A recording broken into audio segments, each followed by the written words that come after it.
how to manage your country in general. So we'll begin with nation overview. You have, depending on which government type you have, in this case aristocratic monarchy, you have different national IDs.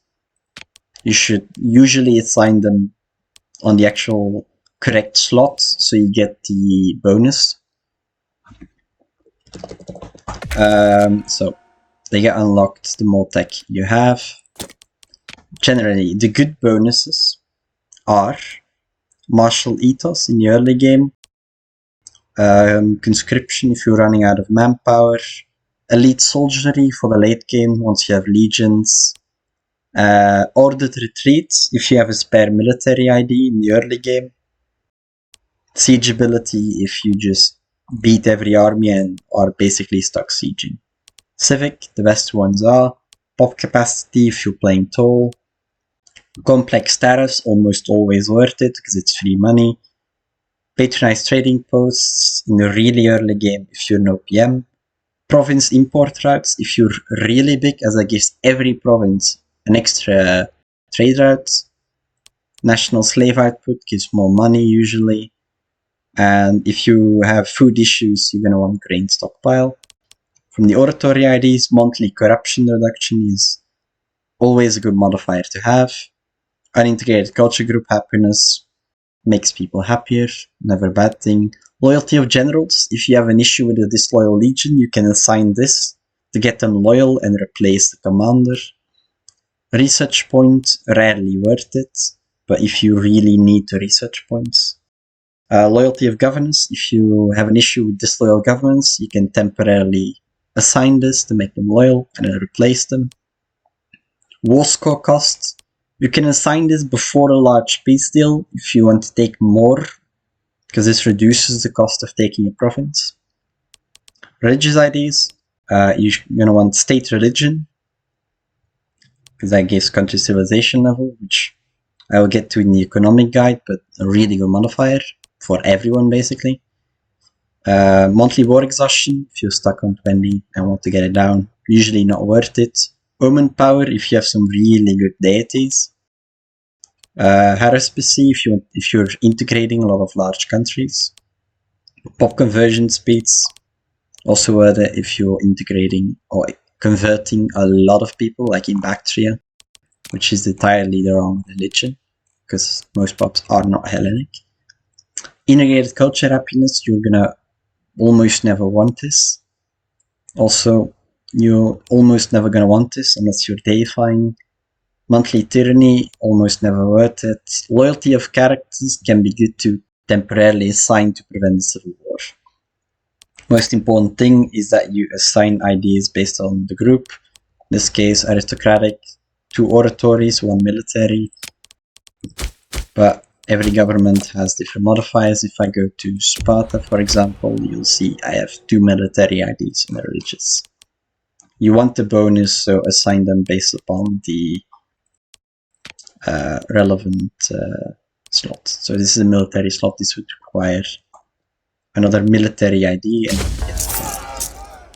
that's the nation overview. Administration, so back to Moria for that, is really useful because it means you can enable automatic trades very easily in list form. You can do it per region or just a general list.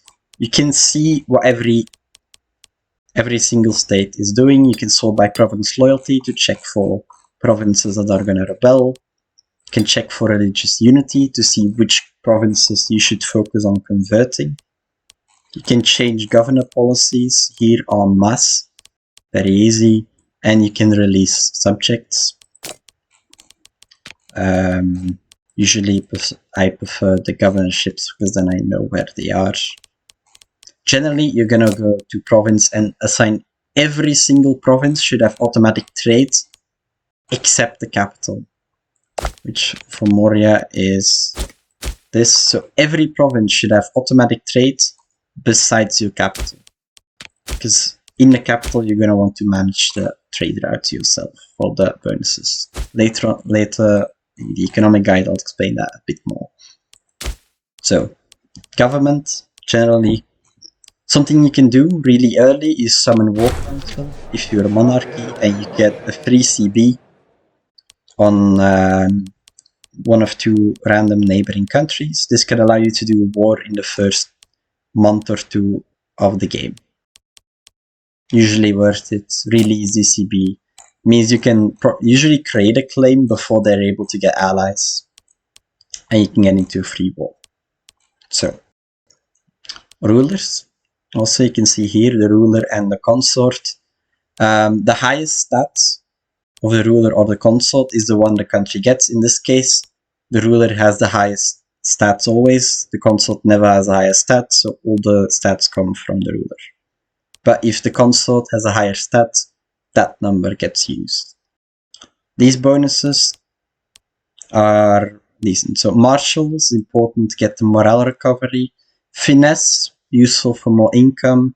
Charisma, not that worth it. The tyranny reduction can be useful, but don't focus on that. If you can boost one of the other stats, that's better.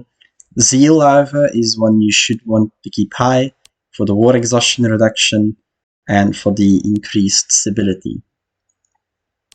So, offices. Actually, first I'll go over the top bar. This is your treasury, your money. Shows you a rundown of what you're spending on. Manpower. Pay the office, I assume. Political influence. You're gonna need this for a lot of things. So you're gonna want to keep this as high as possible. Almost always you're gonna want to right click on your country and then right click on your ruler and do scheme influence, because this gives more political influence. An increase by 20%. How is political influence calculated? It takes all of your offices, which I'll go over in a second, and then gives political influence based upon their loyalty. At 100% loyalty, they give 100% political influence, which would be 0.2. In this case, you can see we have some more disloyal characters, so we get less PI from them. How do you fix that? If you have the money, you just go to every single one, especially the disloyal ones, and you just give them free hands. This increases corruption, meaning they cost more in their job. You have to pay higher wages, but this increases the political influence they give. As you can see, the number is going up. And this just increases your political influence by a lot. Political influence is used for building cities, changing national IDs, changing government policies, a lot of things. Yeah, so generally just assign characters of a family to keep them loyal, and if all the families are loyal, you can just assign the highest stats. Laws, I'll change to a different country for that. Generally, you're gonna want to be on military service until you have legions, because that has a higher levy size multiplier. Once you want a legion or have the money for a legion and a big enough region, you're gonna want the Royal Guard, because that gives 1 legion in your capital. Once you are very big, let's say you're Rome, you've conquered North Africa, you've conquered Macedon, you're gonna want to switch to a Royal Army. You need the tax for that, but then you can create a legion for every region you have. Succession, pretty basic. Usually you're either gonna want to be just on normal setting, male only inheritance, the oldest inherits. Agnatic Kinetic allows females to succeed. Seniority, not worth it, as you'll have more successions, meaning more stability hits. Elective succession, don't use it because it's really hard to control. Familial marriage is good if you want to keep the ruling family in charge, as that means you have legalized intermarriage in the family. Women and men inherit at the same rate. Laws in general.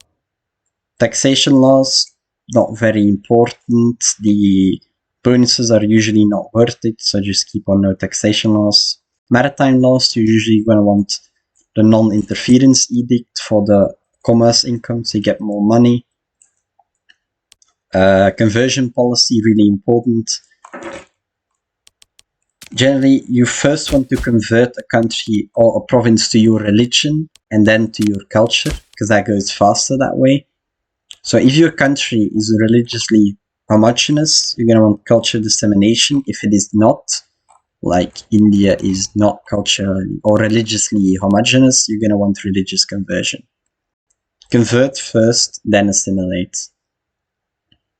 Domestic laws, freeman ratio is going to give you more manpower. Citizen ratio is going to give you more technology.